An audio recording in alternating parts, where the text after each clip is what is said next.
pretty easy. So I hope all of you enjoy it as much as I was writing it.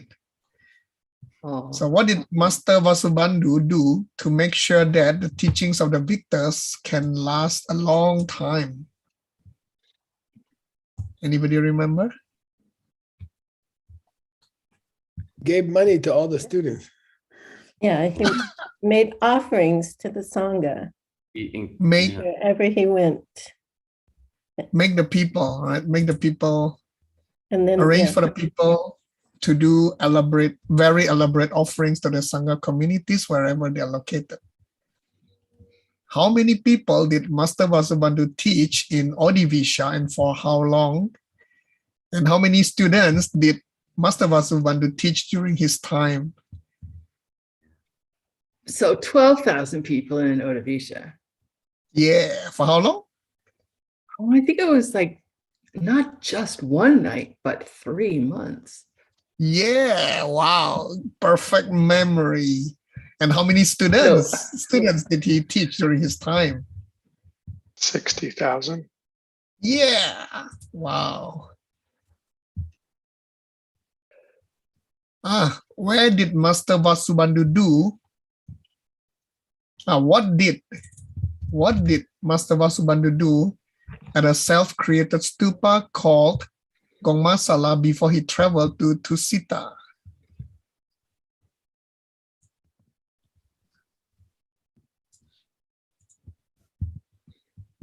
Dharma. there was something about a monk who looked like a monk, but really was a householder. Oh yeah, I didn't include that part, but yeah, that is right. And then what else after that? Mantra problems, right? Mantra problems, yeah. Anybody remember? What did he do with the mantra? He said it back. Oh, he said it backwards and Yes. then he passed.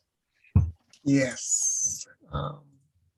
Yeah, so he delivered his final teaching to the members of his Sangha, and he encouraged them to follow the teachings, and then he recited the mantra of the victorious top knot backwards or the other way around. Okay, STW. Chukpa. What is that? To get someone to do something. Get someone to do, yes. Get someone to do something. Shatak. Every single one. Every single one. Rangjung Ki Chutan. A self-made stupa. Self-made stupa. Yeah. A stupa that appeared on its own. Yeah. All right. So, okay, Geshe-la, please take the plane. Oh, okay. Did you translate some stuff? Yeah, I don't know. I just did my best, and I know it's crappy. I'm sorry. Oh, okay.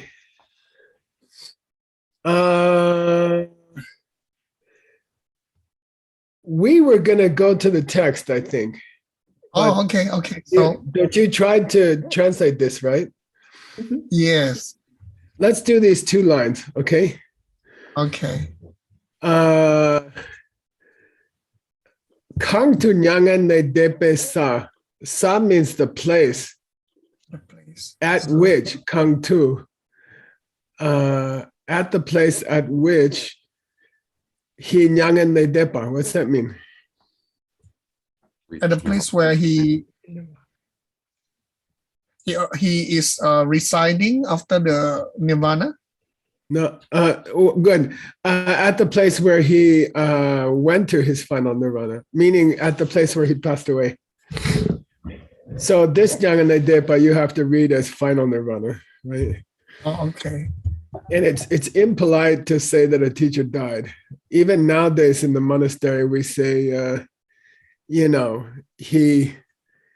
left he withdrew his emanation or something like that, So there, at that place, there were some lopas who had a lot of depa. There are a lot of students with a lot of belief, faith. A lot of faith. Good.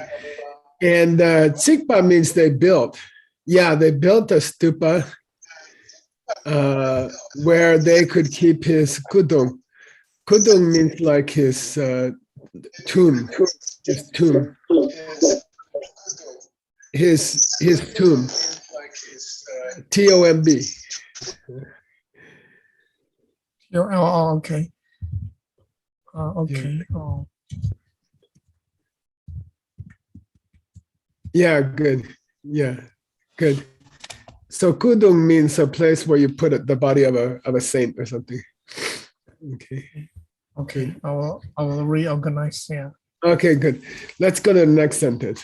Lopandani chambadila loma tembatsini pasangi mi kapachushin tendanjak.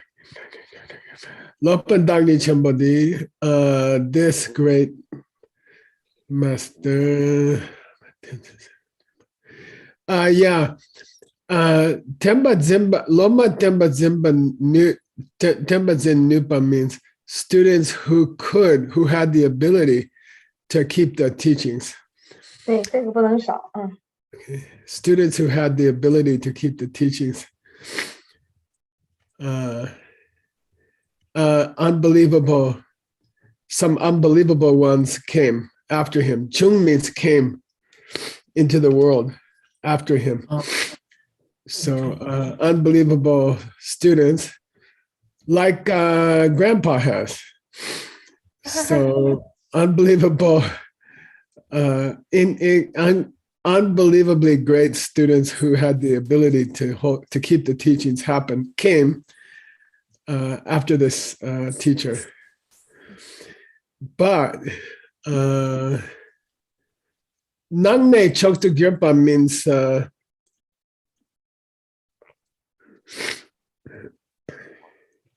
Nangne Choktu Gyurpa means the choke of all of them. What's that mean? Oh, the greatest, the good. Yeah, the greatest among all of them was she. A girl? She. Or? Oh, Four of those students were the greatest. Oh, okay. Okay, and then he's gonna, when you see the they, it means he's gonna list them. I see. Okay. Okay. Thank you. Okay, Okay. Thank you very much, Geshe-la. Please right. take the. let's go to work. Let's go to work. You're so lucky that it's not 5 o'clock in the morning for you. Okay, stop complaining, Geshe-la. Here we go. Oh, hang on, I gotta get your book up.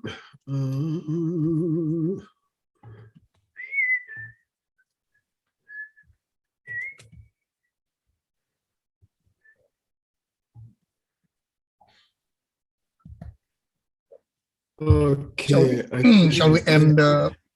Continue with the one more paragraph of the biography and before we move on to the text. I'm gonna go straight to the text. Okay. And then we'll come back to the biography. We have about a year to finish the biography. You see what I mean?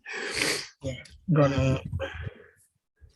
Okay, so let me go here.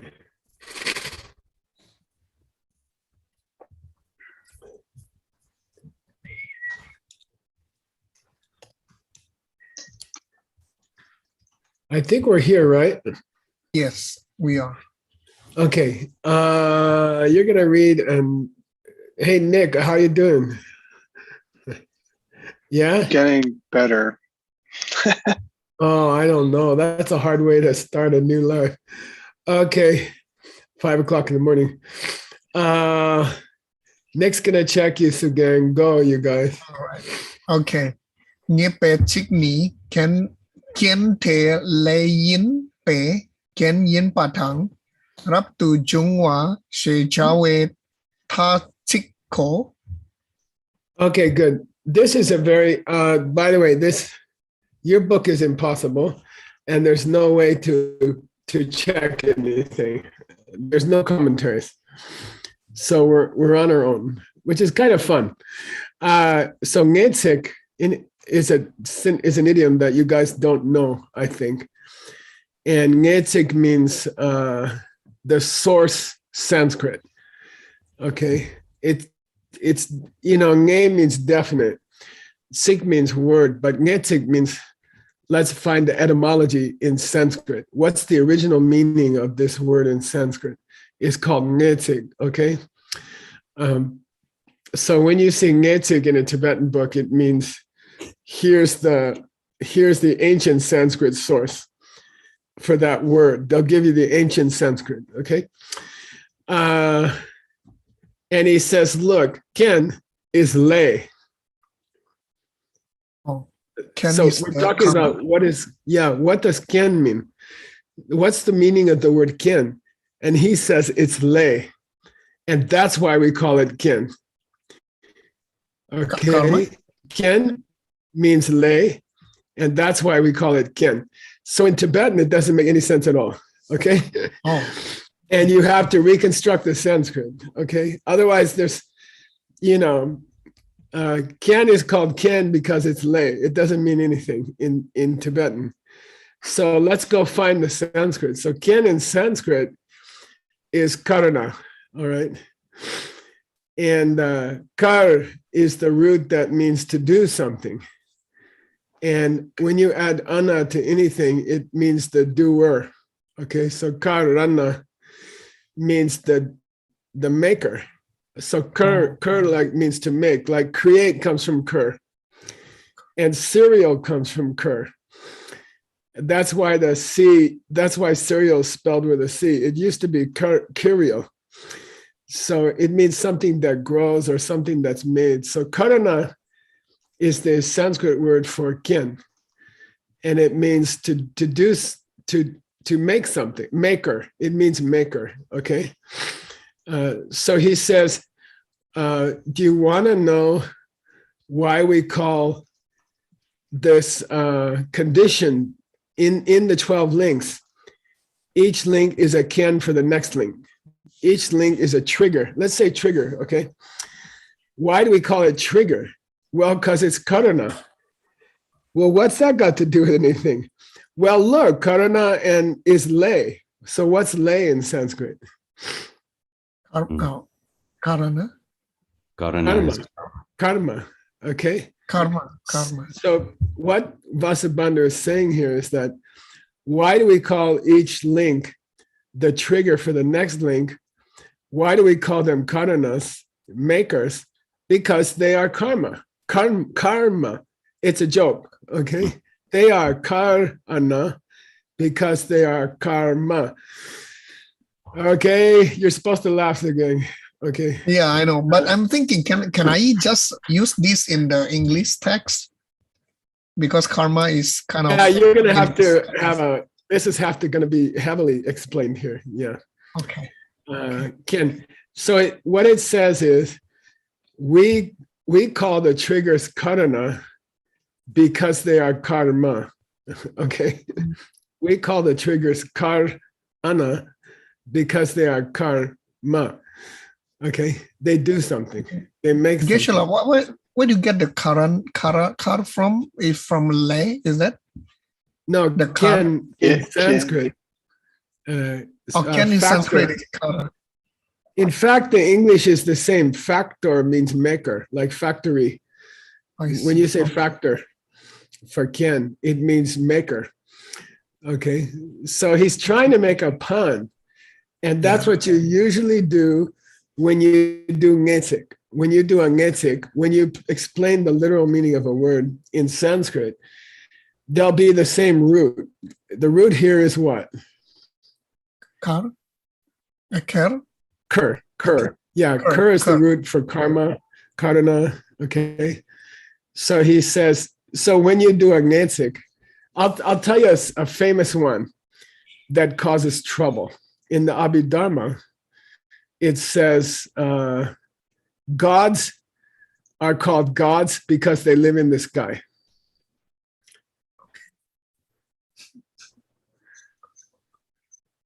And then the Tibetans say they don't understand what it means.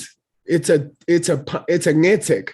It's a ngetik. Okay, what's it mean, Nick? Do you know? I'm trying to remember right now. Is sky people? No, Yeah. what's the word for What's the word for hla? Seva? People, right? Yeah, and the word for sky is div. Div. Oh. You see what I mean? So that's a ngetik. That's a literal explanation. And then when the Tibetans translate it, it doesn't mean anything. Okay. Drachumbas are called Drachumbas because they are worthy. Drachumbas are called Drachumbas because they are worthy. That's another famous ngetik. What's Drachumba in Sanskrit? Arhat. Yeah, arhat. And then the root for to be worthy is arh. Arh. You see what I mean? So that's a ngetik. The arhats are called arhats because they are worthy of prostration. It's a pun in Sanskrit. Arhat is worthy of prostration. You see what I mean? So if you don't know Sanskrit, these are ridiculous in Tibetan. They don't mean anything. Okay. All right. And you see people trying to explain it. It's kind of funny. Okay. Also, you can say tatiko means it's expression.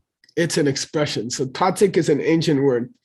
It's an expression for something which spits out things. Raptuchung here doesn't mean a monk. Usually Raptuchung means someone who has taken ordination because they have left the home life. Raptuchung really came out, okay? But here it means when we call, the reason we call these triggers karana, maker, is because they spit out results like crazy. Raptuchung. Okay? So here's the whole sentence, okay? Why do we call these triggers karana? Well, because they are karma. Karkar. Oh, and what does that do? Oh, well, they spit things out. That's why they are triggers. They produce things, which is why they are like little factories, and that's why we call them factors. You might go that way. Oh, yeah, good. Okay, it's something like that, okay? Each link spits out the next link. That's why we call it karana, okay? Because they karma, they do something. Okay, so good luck on that. You can spend a few weeks on that. Thank you. Keep going. Kien Kang Yin Sena, Dak Boy Kiente, Chi Chir Kien Sieten. Okay. Well, what kind of kien are we talking about? You know, what kind of factor or trigger? And by the way, I really like the word trigger in the Wheel of Life. I like calling each one a trigger for the next. You can call them yenlok, which means what, Sugeng? Yenlok. What's that mean? Branch. Yeah, good. You can call them branches. Or link, you can call them link. Yenlok is link. Or you can call them triggers. I like trigger. Each one triggers the next one. Then you get this chain reaction feeling, you know. So Kien Kanyin Shena, what is a trigger? Dakpa Kien, okay? So there are 5 kiens described in the Abhidharma. And one is called Dakpoi Kien, okay? Dakpoi Kien. And it has 2 shades of meaning, okay? And which way you're gonna go is up to you, okay? So Dakpo. Dakpo generally means what, you guys? What's a Dakpo? Boss? Yeah, the owner of a business or the boss of a business is called Dakpo. Dak means self, right? But Dakpo means the boss, or it means the owner, okay? So one of the 5 types of factors or conditions in the Abhidharma is called Dakboikyen, okay? And it has two meanings. And both of them are good here. One is that it's a kyen, which is part of your body, okay? It's a kyen which is part of you as the owner of it. For example, your eyeball, your eye power in Stanley's text is called a Dakboikyen. It's a trigger which is part of your body, okay? It's a trigger which is part of your body, okay? That's called Dakboikyen. In a larger scale, Dakboikyen means Chegyu. And so the Abhidharma second chapter is going to describe four kinds of factors, kyens, and I think five or six kinds of gyus, causes. And one of them is called Chegyu. And I'll give you a clue, Sugeng, to see if you remember. It's the surfer in Indonesia. Oh, anything that is not preventing something from happening is considered the cause of that thing to happen. Something like that. Yeah.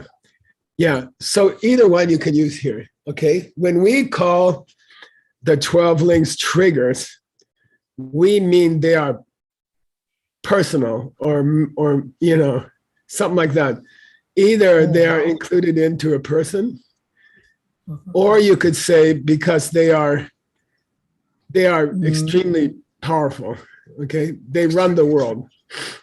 They are the causes of the world, okay? Chi Chi Ken She Ten. That's why we call them, that's why we like to use the word trigger, because trigger has the feeling of something inside of you that causes the samsara of you, which is Sugeng, or the samsara, which is Ni. You see what I mean? Why are you calling these things triggers? Because trigger implies part of the human being, which creates things, which creates the world, okay? It's very interesting, okay? All right. Can you repeat again? The Chegyu means what? Something very powerful? So Chegyu means anything in the universe which doesn't prevent another thing from happening. Doesn't prevent. Okay, got it. Thank you. It's considered a cause of it. You see what I mean? So sometimes Dakboikyen is explained that way. And sometimes it's explained as a cause which is part of your being, of a human being's being, of any animal, any creature's being. Probably that's more appropriate here. Okay, these triggers, if you think about it, they are always part of a person. Okay, they're always part of a person. These 12 triggers are part of a person. If you think about it, you know, the sense organs, contact, feeling, death, aging, these are all triggers inside of a person, okay? All right. By the way, a famous Dakken is the Yeshichuku, which is the wisdom of a Buddha. A famous Dakken is the wisdom of a Buddha, which you achieve in the first moment of your enlightenment. And that triggers the emanation bodies in the second moment of your enlightenment, okay? So if you say, give me a classical example of a dakken, of a personal ken, a personal trigger, the classic example in scripture is the wisdom of a Buddha in the first moment of enlightenment, which spits out emanation bodies throughout the universe in the second millisecond of enlightenment. Because it's that wisdom is part of that Buddha's body, part of their being, okay? And then they spit out emanation bodies in the second millisecond of your enlightenment. In the first millisecond of your enlightenment, you're one body short. Okay, you have a shortage of bodies. Okay, and then in the second millisecond of your enlightenment, the personal trigger, which is your omniscience, spits out the emanation bodies. And so when you see a discussion of Dakken, the wisdom of a Buddha is a very famous one. The wisdom of a Buddha in the first millisecond of their enlightenment is a famous one. Okay. All right. Cool. Oh, yes. If you want to go deeper, Dakin, here's a reference. Okay. And this is Tsongkhapa, and he says, look, there's 5 classical causes here in the Abhidharma, and there are 4 classical conditions, Ken, in the Abhidharma, Shite. Why don't you read this? Read these first 2 lines again. Since you want to go deeper into Dakin. Yes. Thank you. Ken ni nampa shite, gui ken tang mikpe, ken tang tema tak takpe, ken tang dak poi kenno. Yeah, good. So the different types of factors as opposed to causes, right? Or the different types of conditions as opposed to causes are 4. Gyuiken, which is that idea of something that doesn't stop something else from happening. Okay, they call it a cause condition. It's a weird name. Okay, the 4 kinds of conditions. The first of them, and by the way, we'll get it in the 2nd chapter of Stanley's text. Okay, why would Vasubandhu be thinking about these 4 conditions? Because he wrote Abhidharma. He wrote the Abhidharma Kosha. Okay, so it's on his mind.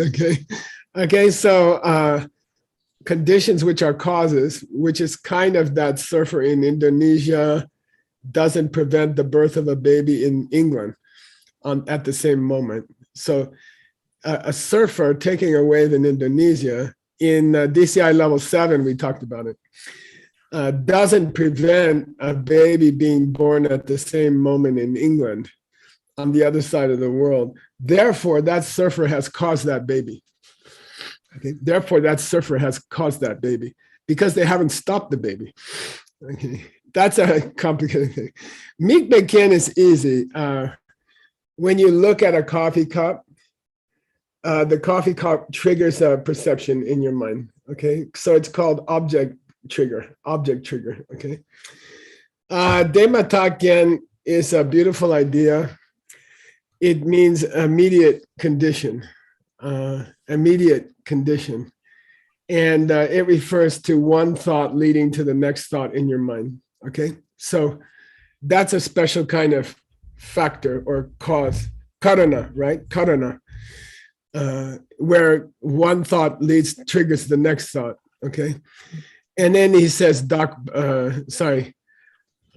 then he says Dakbakin, okay, which is the one we're talking about, which emphasizes that the condition is part of your body and mind complex. Okay, it's part of a human being. For example, your sense powers, okay, are a condition which is carried with you, okay? So what's he saying in this sentence? I would say he's emphasizing that when we say dependent origination and we get into the origination part, we're talking about triggers. And those triggers are part of your being. Okay, and each of the 12 is a trigger for the next one as part of your being. Okay, that's what Vasubandhu is trying to say. He finished explaining why they're called karana, because they kara. And then he went on to explain what kind of trigger are they. They are triggers that are part of your being. Okay, cool. He's actually going very deep in a few words. Okay. Keep going. Okay. Yu tang che yu dang si ma yin nam shena. Yeah. Now this is hard. Okay. By the way, the whole commentary is hard. But you're already graduated from the simple commentary. He says, why do you call kin? Because normally ken means secondary cause. Ken means not the main cause. The gyu of a tree is what? The Given. Seed, The seed. What's the kin? sunlight, and soil. Water, sunlight, sunlight, fertilizer. You see what I mean? So somebody comes and asks Vasubandhu, why are you emphasizing kin here? Condition. Why don't you say gyu? When you talk about origination, when you say 12 triggers, why don't you call them, each one causes the next? Why do you say each one is a condition for the next? Okay. So he says, I think you should have called them gyus, cause, and not condition. Or you should have called them chegyu, which is an ancient word for effective cause. Okay. Or you should have called them shi. And those of you, as you guys learn more scripture, you will learn that the word shi, which means what? Foundation. Yeah, foundation, can be used as a cause. Okay. In ancient books, sometimes causes are called shi. Okay. Which is a little strange. Why? Somebody tell me why it's strange. Why is it strange to call a cause a foundation? Usually it's emptiness as the foundation. That's not a bad answer, but I want something more. Think about the doesn't timing here. Because it doesn't Yeah, it exist doesn't at the time of the result. Yeah, when you say my Yeti microphone is resting on the desk here. Where's that? Okay. The desk is the she and the microphone is sitting on the desk. They're at the same time. They're going on at the same time, right? The desk is holding the microphone, okay? That's a she, that's a foundation basis, and the microphone's on the basis. But when you call causes she, it's a little strange because the cause is gone by the time the result comes out. That's like when you put your coffee cup on the table should disappear. You see what I mean? Because the table is the cause. Okay, so it's a delicate idea, and you'll see it in ancient books. You'll see causes referred to as foundations. If you think about it, yeah. Sorry. Go ahead. Should I have because apparently this is not the higher middle way. So should I keep my mind with the lower middle way, or even mind only when thinking about all these things? Yeah, well, there's a big debate about it, but I would consider this book to be a little bit of a mix between mind only and lower middle way. Yeah, because he does get into kunshi. He does talk about kunshi, but so she here is rare, is a rare word for cause. Okay, so what's happening here? What's the guy saying? Sugeng, what's he saying? What's this sentence saying? Hey, Vasubandhu, why did Buddha? Why did Buddha not use the cause and the good and the maker cause and the maker cause and foundation, which are synonyms for causes? Why did he use this condition, which is a secondary kind of cause, like the fertilizer and the sunlight and the water? Why is he talking about secondary causes? Okay.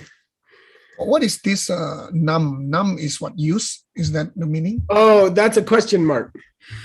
Oh, that's nam is a question mark. Okay, so AM is a question mark in Tibetan. AM. I see.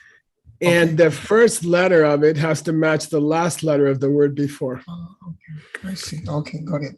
Okay, so what would you say after che? You'd say che dam, because che ends in D. So it has to match the last letter of the word before. It's a good question. It's a good question. There's no question mark symbol in scripture. It's just okay, and then you match the first letter to the last letter before. Okay. Thank you. What do you use if the last letter before is a vowel? You use the Is that apostrophe. You use apostrophe? Okay. Ow. Okay. Here's, I guess he's here. Kang This is a funny comment by Vasubandhu. Please read. Kang yang rung wa muna yang chir kul par guro. Okay, so what's a chirguro, Ben Kramer? That's the debater, and I always forget which side. Yeah, it's the other guy. The opponent. Yeah. Yeah, the opponent debater. He says, and me means to state, right? Me means to say, S-M-O-S, me, okay? And what's this saying? Oh, you guys can read my English. Vasubandhu kind of throws up his hands and he says, look, whatever word we use, someone's going to complain. You know, whatever, you know that from your kids, right? Shintian, whatever word you use, somebody's going to complain about it. Okay, that's Kangyang Rungwa means anyone at all. Mana means if you use it, if you say it. Yang, anyway. Chirgo, somebody's going to come and argue against it. Okay, so he doesn't really answer the question, does he? Let's see if he answers it below. Okay. Please read. And jing drel par jungwe kap suni kang la tenne kang jungwa tei ken ni di yin par tento. Yeah. So kapsu means in the context. Okay. Kapsu means in the context of what? Of whatever comes before. So tenjing dewa jungwa in the context of dependent origination. Okay. In the context of dependent origination. When we say ken, when we say condition or trigger, what we mean is the thing that was there that made the other thing happen. That's all. That's all. Okay. When we use the word ken in the discussion, in the context of dependent origination, we are not talking about secondary cause. We are not talking about fertilizer, water, sunlight. That's not how we're using the word. We like the karana. We like candy. We like to use the word karana because it fits the meaning here. Okay. If it's there, it's going to spit something else out. If it's there, it's going to trigger something else. That's all. We're not using ken as a secondary cause. We're using ken as a trigger for something else. Okay. When it's there, it will trigger something else. Okay. Kang la tena, if you rely on it, kang jung, something else will be spit out. Okay. Okay. Keep going. Shen tak nare gu mu na ni de matak pe ken la sok pan zin par mingyuro shena. Now, somebody's still arguing that he should have called it Gyu. They should be calling the triggers Gyu, and they shouldn't be calling the triggers Kin. Okay, so this is a new guy. Shendagnare means konare. Okay, a different guy comes. Shendagnare. So nare means he said. Gyu munani. If you had used the word gyu, okay, if you had used the word cause instead of factor or trigger, then people wouldn't misunderstand. There wouldn't be a danger that they would think that you're talking about one of the other three types of kin. So remember, we said there's 4 types of kin in the Abhidhamma. There are 4 types of conditions, okay? And Dema Takyen, do you guys remember? It was a long time ago, about 6 minutes ago. Right after it happened? Yeah, Like 1 and it year. refers to mental. mental causation. Okay, one thought leads to another thought. Okay, Dematakyan means just after condition, trigger for something just after. And that's a code word in Abhidharma for the way that one thought triggers another thought in your mind. Okay, so what the debater is saying, the other debater is saying, look, if you use the word kin, people might misunderstand and think you're talking about one of the other kinds of kins. Okay, because there's 4 kinds of kins. I think it's a bad choice. I don't think you should have used the word trigger. I still say you should have used the word cause. Okay, cause is clear, but condition can be misunderstood because there's 4 classical conditions, and some of them have nothing to do with what we're talking about. For example, the Dematakyan, which means the condition for the next moment of your mind. So that's not what we're talking about in dependent origination. Vasubandhu, why did Buddha say ken instead of gyu? Because gyu would be clear and ken can be misunderstood. Okay, somebody's complaining, all right? He said people are going to complain anyway, right?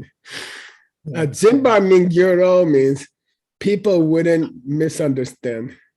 People would not misunderstand by thinking you're talking about, for example, how one state of mind triggers the next state of mind. I don't like the word trigger.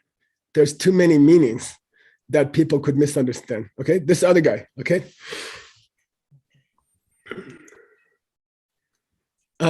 Keep going. Chỉ thắng check you muna nyepa chi.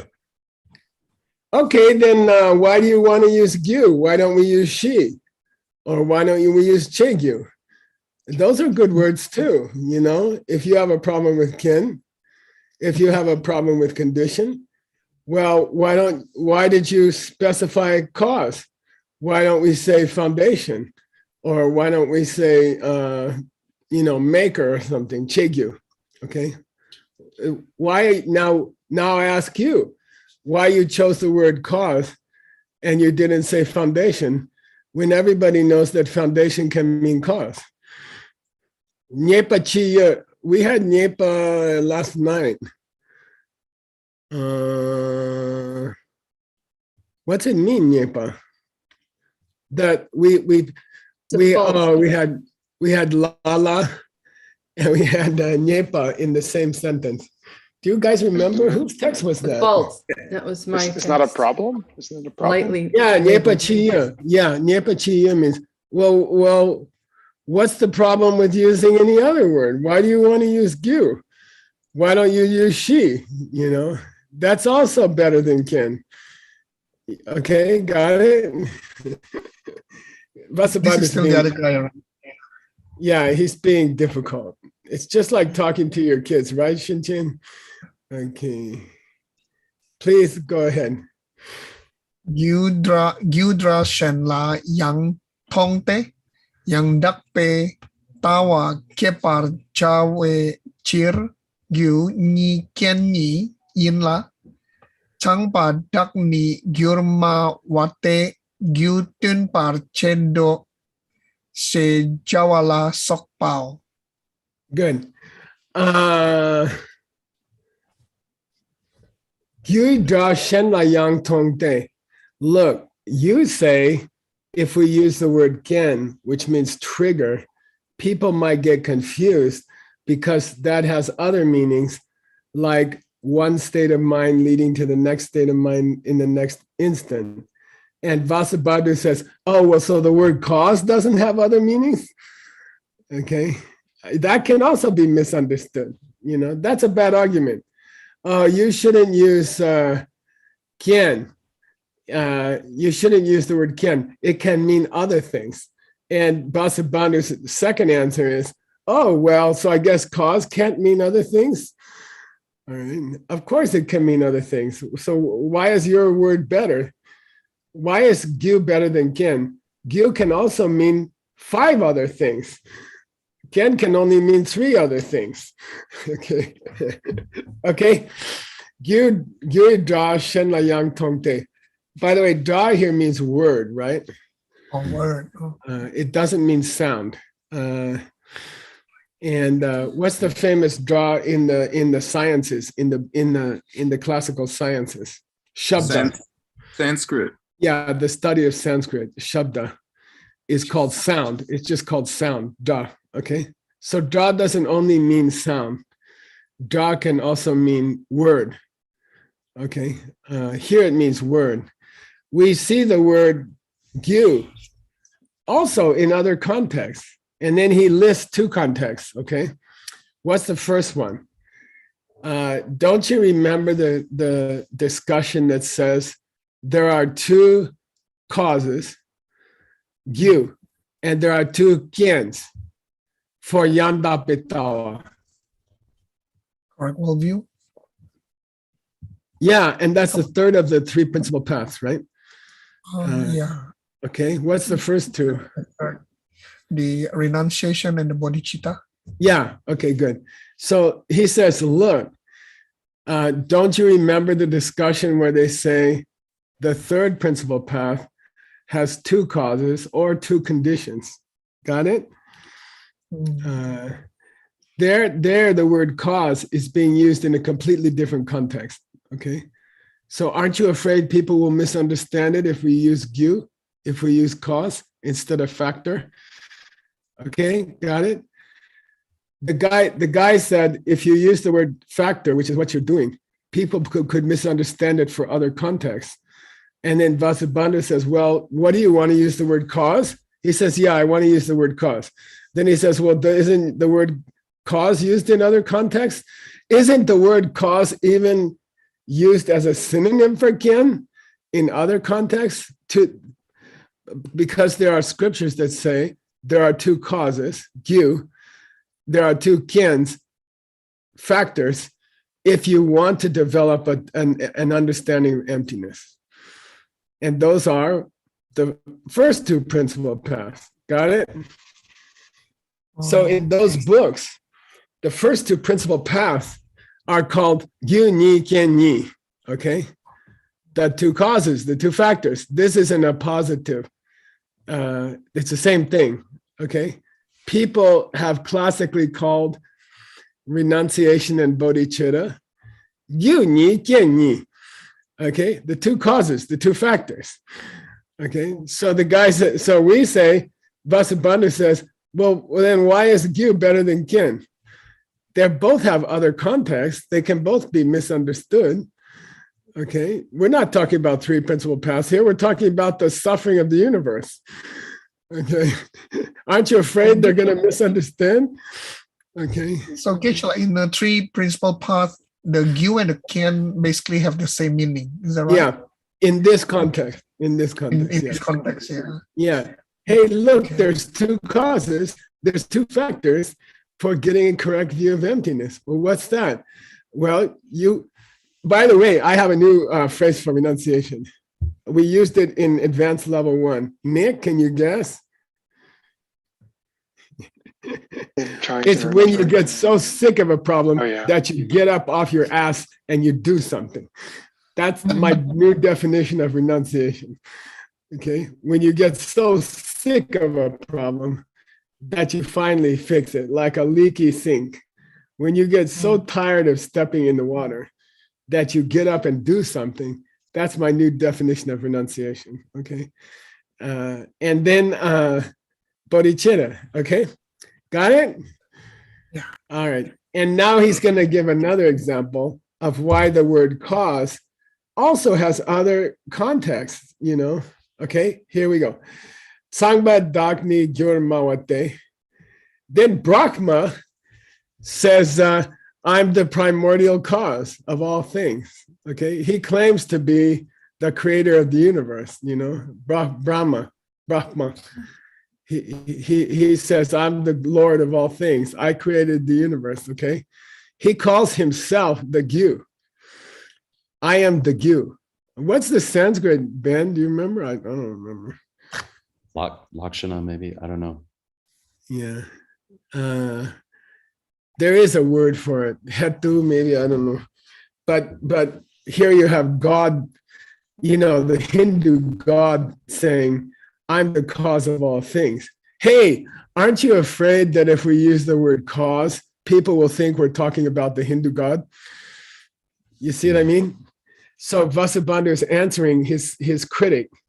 The critic says, don't use the word factor because it has other applications.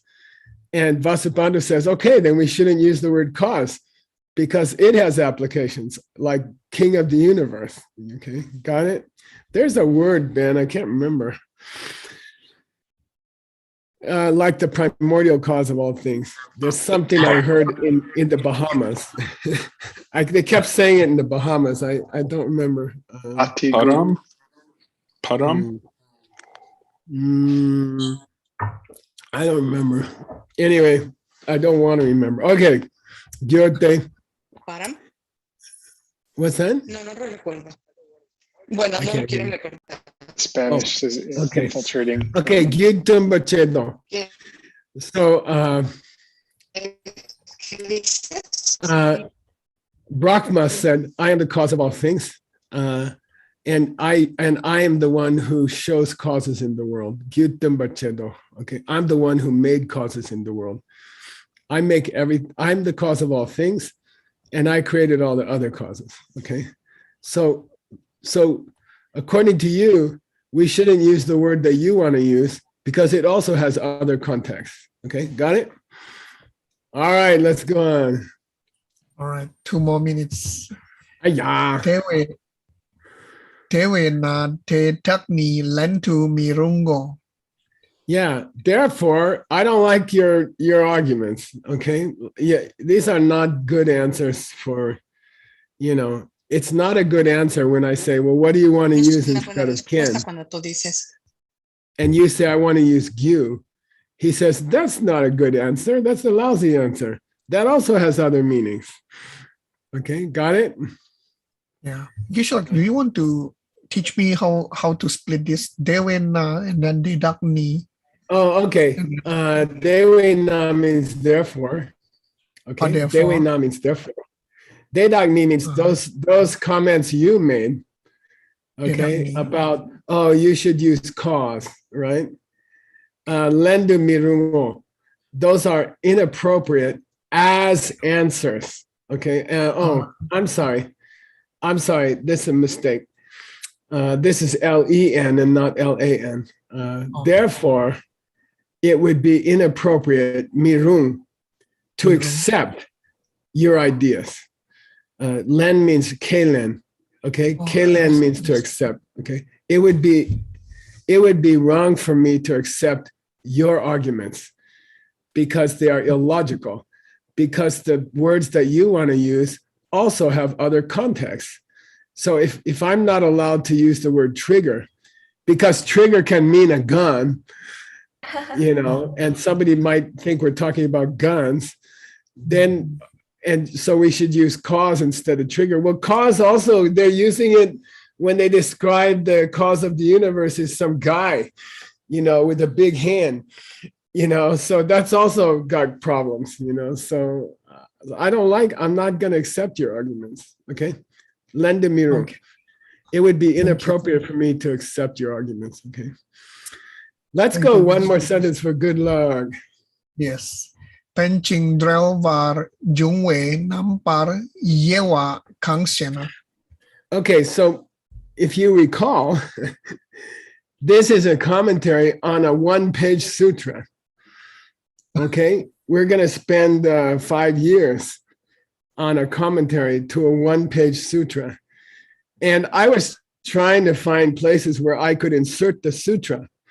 You see what I mean? Like, does he cover this line of the sutra? And then he talk, and then he covers this line of the sutra. And he does.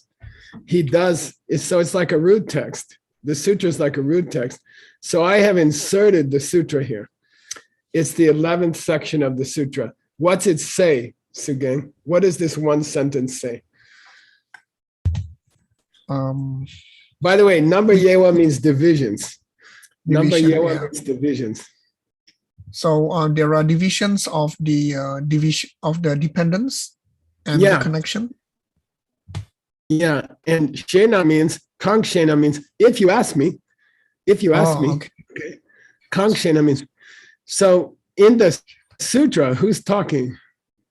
Master Vasubandhu. In the sutra, who's talking? Oh, Buddha. Buddha. Yeah, Oh, Lord Buddha says, everything happens in dependent origination. And then he pauses and then he says, hey, you guys want to know what the links are? You guys want to know what the links are? Okay, what are the divisions of dependent origination? You want me to tell you? I'll tell you. Okay, and now we have a commentary on that. Okay, and it's long. All right. Oh, And then, so right. Buddha says, hey, he says, hey, you guys, you want to learn dependent origination? They all say, yeah. And then he says, you want to learn the 12 links of dependent origination? They all say, yeah. Okay, that's where we are. That's where we are. That's how far we got. Okay. Okay, thank you, Geshe-la. Yay. Wow. Uh-oh.